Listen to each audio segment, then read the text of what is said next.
Ya, halo, kenalin Umar dari Mesin 2021. Kalian tahu nggak sih kenapa komputer kalian bisa ngelakuin apa yang kalian pengen?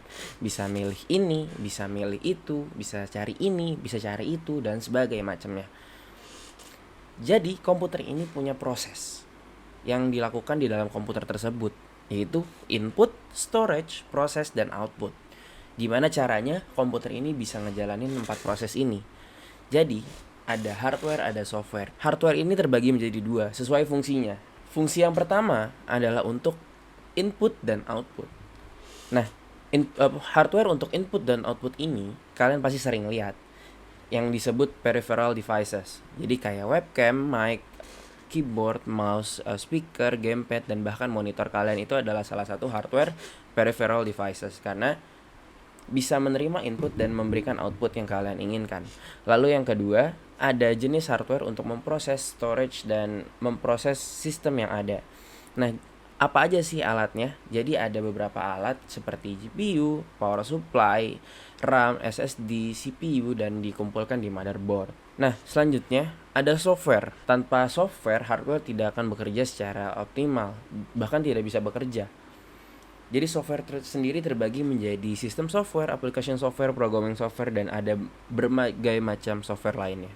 Sistem software ini adalah software yang menjalankan hardware, fungsi kendali komputer, user interface, computer housekeeping, dan berbagai macam sistem utama di dalam komputer untuk bisa menjalankan hardware-hardware yang ada.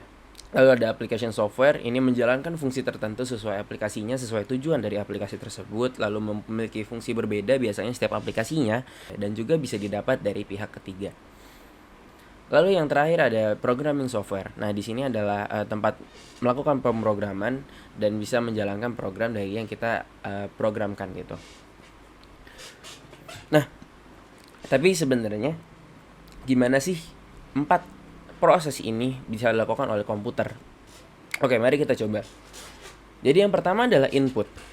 Input itu adalah masukan data yang diberikan oleh user atau pengguna atau kita tepatnya, seperti memasukkan suara, kamera, teks, dan berbagai macam data yang akan dimasukkan ke dalam komputer yang ingin kita olah di komputer.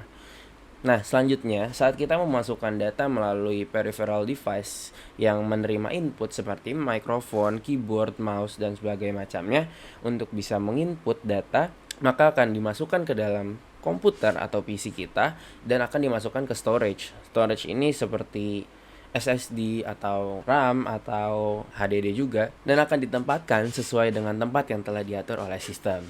Setelah storage, setelah disimpan, komputer akan memproses data tersebut, yaitu di fase proses.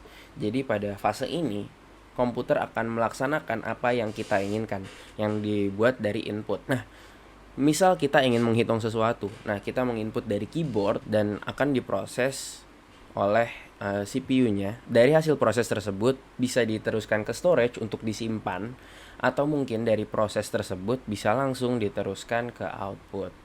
Nah, output ini apa? Output ini adalah hasil yang dibuat oleh komputer yang kita inginkan. Jadi seperti kita mengirim chat dan kita menerima chat dan kita mendengarkan musik, kita menonton video, kita mengerjakan tugas dan sebagainya macam output yang kita inginkan dari komputer tersebut. Kira-kira itu adalah proses yang dilaksanakan komputer untuk bisa memenuhi keinginan yang kita butuhkan dari komputer ini. Dari input, storage, proses, dan output. Dan begitu berulang seterusnya selama kita menggunakan komputer. Mungkin itu dari saya. Wassalamualaikum warahmatullahi wabarakatuh.